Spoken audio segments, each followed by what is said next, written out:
Nitrogen is one of life's crucial elements, used by all organisms to make proteins. Bacterial communities are responsible for cycling nitrogen in the ocean, and they appear sensitive to water acidifying from the absorption of carbon dioxide.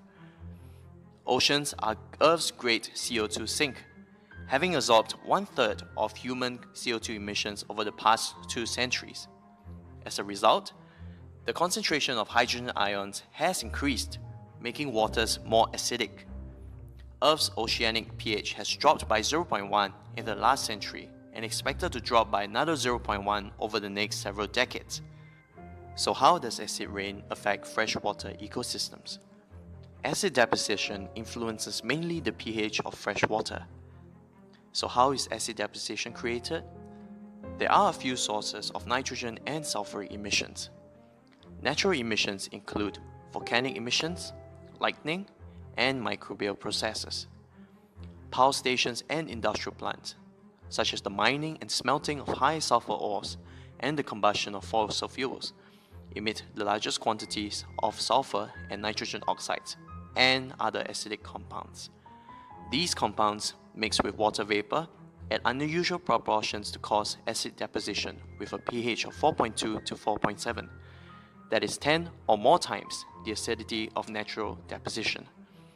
Next, the acidification of fresh water in an area that is dependent on the quantity of sulfur carbonate, aka lime, in the soil.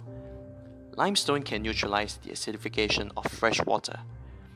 Acid deposition impacts lakes with little buffering capacity the most. Much of the damage to aquatic life in sensitive areas is a result of acid shock.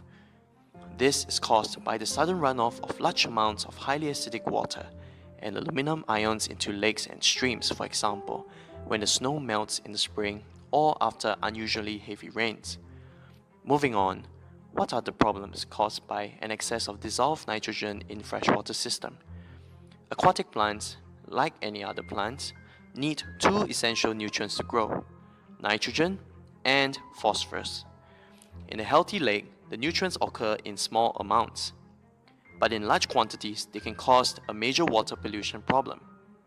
When artificial fertilizers containing nitrogen and phosphorus are used in agriculture, the excess fertilizer may be washed into lakes, streams, and rivers by surface runoff.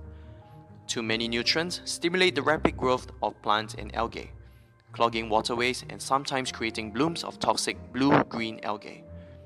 This process is called eutrophication.